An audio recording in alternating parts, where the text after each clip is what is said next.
नमस्ते। उम्मीद करते हैं कि आप लोग बहुत ही अच्छे होंगे। देखिए, अभी जो है सरकार के द्वारा कुछ नए नियम जो है लाए जा रहे हैं, जो कि अक्टूबर से यहाँ पे एप्लीकेबल होने जा रहे हैं। जिसमें जो है रेलवे टिकट को लेकर अपडेट है, यूपीआई को लेकर अपडेट है, स्पीड पोस्ट को लेकर अपडेट है। इसके साथ ही साथ जो गैस सिलेंडर है ना, उसको लेकर भी अपडेट यहाँ पे लाए जा रहे हैं। रेपो रेट लोन के रिगार्डिंग भी यहाँ पे अपडेट आपको देखने को मिल रहा है। तो इसकी जो है पूरी जानकारी हम बताएंगे कि अक्टूबर में 5 से 6 ऐसे नियम हैं ना, जो यहाँ पे लगाए जा रहे हैं।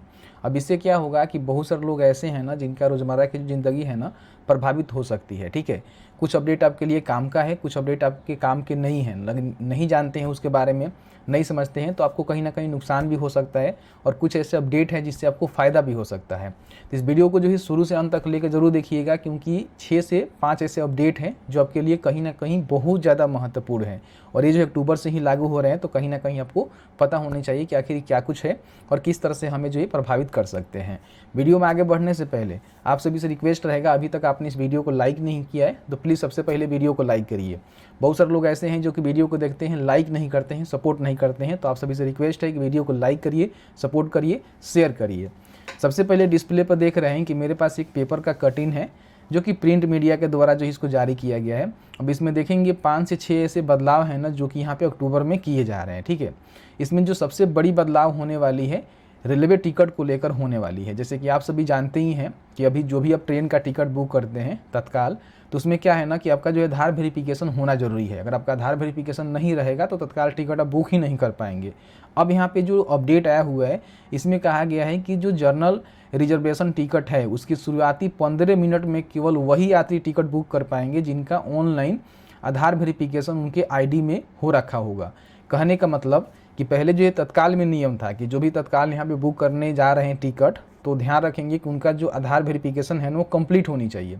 अब यहाँ पे क्या है ना कि जो जर्नल टिकट रिजर्वेशन टिकट होते हैं, उसको आप बुक करते हैं, जो शुरुआती 15 मिनट होता है। जैसे कि आपको हम बता देना चाहेंगे कि 2 महीना पहले जो है टिकट आप बुक कर सकते हैं। तो ऐसे में क्या है कि 2 महीना पहले टिकट बुक करने में क्या होता है ना कि बहुत सारे लोग जाते हैं टिकट को बुक करते हैं 2 महीना पहले, जो टिकट खाली रहता है। तो उसमें क्या है कि शुरुआती 15 मिनट तक वही यात्री बुक करेंगे जो आधार वेरिफिकेशन अपना करवाए हुए हैं।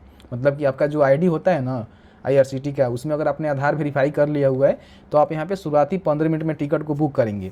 लेकिन आपने नहीं किया हुआ है तो 15 मिनट के बाद ही आपको मौका मिलेगा, जब तक टिकट खत्म हो जाएगा। ठीक है, इन बातों को ध्यान रखिएगा। तो अभी तक आपने आधार वेरिफिकेशन नहीं करवाया हुआ है, प्लीज़ करवा लीजिएगा। कैसे करना होता है ये वाला वीडियो देखिएगा। दूसरा अपडेट क्या है ना, स्पीड पोस्ट को लेकर। अब यहाँ पे क्या है ना कि स्पीड पोस्ट जो भी करेंगे उसमें जो है कुछ कीमत बढ़ाए जाएंगे, कुछ जगह घटाए जाएंगे। और जो भी ओटीपी बेस्ड डिलीवरी होती है ना, अब यहाँ पे होगा, जिसमें ओटीपी के थ्रू ही डिलीवरी आपका होगा।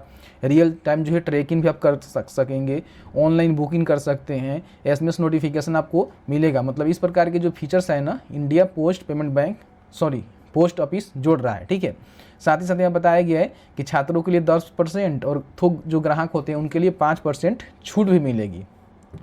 पोस्ट ऑफिस के माध्यम से जो आप स्पीड पोस्ट करते हैं उसमें अपडेट यहाँ पे निकल के आया हुआ है। ट्रैकिंग भी कर सकते हैं, नोटिफिकेशन भी आपको मिलेगा, ओटीपी डिलीवरी का फैसिलिटी मिलेगा, और भी कई सारे बेनिफिट यहाँ पे आपको मिलने वाले हैं। अगर कोई स्टूडेंट है तो उसको 10% छूट मिलेगा। अगर कोई थोक विक्रेता है तो उसको यहाँ पे देखेंगे, थोक ग्राहक है तो उसको जो है 5% यहाँ पे छूट सरकार देने जा रही है। तीसरी अपडेट की रिगार्डिंग हम बात करें तो जो भी रसोई गैस सिलेंडर है ना, उसकी कीमत को लेकर यहाँ पे निकल के आया है। जैसे कि आप सभी को पता ही होगा कि जो भी तेल कंपनी है वो प्रत्येक महीना जो है तय करती है कि आपका जो गैस सिलेंडर है वो कितने का पड़ेगा। दाम घटता भी है, बढ़ता भी है। लेकिन देखेंगे जो भी घरेलू आपका गैस सिलेंडर है, अभी जो है 2-3 महीना से देखेंगे तो उसका जो रेट है ना घटा है ना बढ़ा है, स्थिर रहा हुआ है। तो इस मंथ भी हो सकता है कि स्थिर रहे। लेकिन जो कमर्शियल आपका यहाँ पे देखेंगे सिलेंडर है, उसमें कुछ ना कुछ बदलाव हो सकते हैं, दाम घट सकते हैं, नहीं तो बढ़ सकते हैं। बाकी जो घरेलू आपका सिलेंडर है उसमें कुछ अपडेट यहाँ पे निकल के नहीं आ रहा है। ठीक है, तो कई महीनों से देखेंगे तो कोई बदलाव नहीं हुआ है इसके रेट में। हो सकता है कि बदलाव हो या फिर ना हो, ये अपडेट है। बाकी रेपो रेट और लोन को लेकर यहाँ पे जानकारी निकल के आया हुआ है। अगर मान लीजिए पूरी तरह से यहाँ पे इसमें कटौती होती है तो कहीं ना कहीं जो आपका ईएमआई है, जैसे कि मान लीजिए आपने कोई होम लोन लिया हुआ है, कार लोन लिया हुआ है, पर्सनल लोन लिया हुआ है, ये यहाँ पे सस्ते हो सकते हैं। आपका जो ईएमआई है वो सस्ता हो सकता है अगर रिजर्व बैंक ऑफ इंडिया इसको लागू करता है। तो ये भी एक अच्छी अपडेट है। बहुत सारे लोग ऐसे हैं जो कि कार लोन लेना चाहते हैं, होम लोन लेना चाहते हैं या फिर पर्सनल लोन लेना चाहते हैं, तो उनका जो रेट ऑफ इंटरेस्ट है वो कम हो जाएगा, ईएमआई घट जाएगा। ठीक है, ये अपडेट यहाँ पे निकल के आ रहा है। देखिए अगर हो जाता है तो अच्छी बात है, रेपो रेट और लोन एक अच्छी फैसिलिटी सरकार यहाँ पे इसमें कटौती करती है तो आपको मिल सकती है। ठीक है, यहाँ पे देखिए यूपीआई को लेकर जो है आया हुआ है, पहले इसका जो ट्रांजेक्शन लिमिट है 1 लाख है। जैसे कि आप सभी को पता ही है कि अभी तक आप यूपीआई से जैसे कि फ़ोनपे, गूगल पे, किसी भी प्रकार के यूपीआई ट्रांजैक्शन करते हैं तो 1 लाख का ही लिमिट रहता है पर डे का, लेकिन अभी जो इसको 5 लाख कर दिया गया है। तो कहीं ना कहीं अब यहाँ पे यूपीआई के माध्यम से 5 लाख रुपए तक का ट्रांजैक्शन आप कर सकते हैं, पर डे का लिमिट यहाँ पे रहने वाला है। ठीक है, आपको बता दें कि इसमें देखिए ये भी बताया गया है कि जैसे मान लीजिए किसी प्रकार की व्यापार हो गया, किसी प्रकार की मेडिकल खर्च हो गया, जो हाई ऊँच लेन देन होते हैं, ज़्यादा लेन देन होते हैं, उनके लिए जो है कहीं ना कहीं सहूलियत यहाँ पे होने वाला है। ठीक है, तो आपके लिए बहुत ही अच्छा अपडेट है। इसके साथ ही साथ कलेक्ट रिक्वेस्ट जो फीचर है ना उसको यहाँ पे बंद किया जा रहा है। इसमें क्या होता था ना, फिशिंग जैसे फ्रॉड जैसे जो है मामले यहीं से होते थे। आपको जो है रिक्वेस्ट भेज के आपसे जो है पैसे यहाँ पे फ़ोनपे से ले लिए जाते थे। काफ़ी सारे लोग को इसके बारे में पता भी नहीं है, तो इसको यहाँ पे कहीं ना कहीं बंद की जा रही है। इसके माध्यम से जो भी फिशिंग जैसे मामले हैं, फ्रॉड जैसे मामले हैं, उसमें कमी आ सकती है। लोग जो है किसी के साथ फ्रॉड नहीं कर सकते हैं यूपीआई के माध्यम से।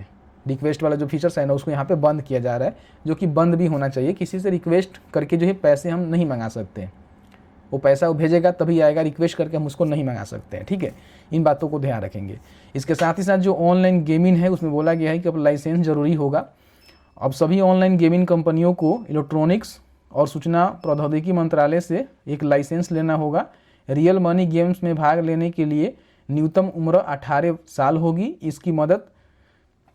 इसका मकसद गेमिंग सेक्टर में पारदर्शिता और फ्रॉड को नियंत्रण सुनिश्चित करना है। मतलब कि जो भी अब मान लीजिए किसी प्रकार की ऑनलाइन जो गेमिंग कंपनी है उसको जो है लाइसेंस लेना पड़ेगा विभाग से। अगर वो लाइसेंस लेते हैं तभी जाकर यहाँ पे ये सारी चीज़ कर पाएंगे। बिना लाइसेंस का जो है गेम कंपनी ऑनलाइन नहीं चलेगा। इन बातों को ध्यान रखेंगे। ठीक है, तो ये सारे जो है महत्वपूर्ण यहाँ पे बदलाव किए गए हैं, जो कि सरकार के द्वारा बदलाव किए गए हैं, जिससे कहीं ना कहीं आपको थोड़ा बहुत प्रॉब्लम भी हो सकता है, थोड़ा बहुत आपको फ़ायदा भी हो सकता है। आपको कौन सा अपडेट अच्छा लगा आप हमें जरूर कमेंट्स में कमेंट करके बताइएगा। और ऐसी इन्फॉर्मेटिव वीडियो देखने के लिए अभी तक आपने हमें फॉलो नहीं किया है तो फॉलो कर लीजिए। इस वीडियो को शेयर जरूर कर दीजिए।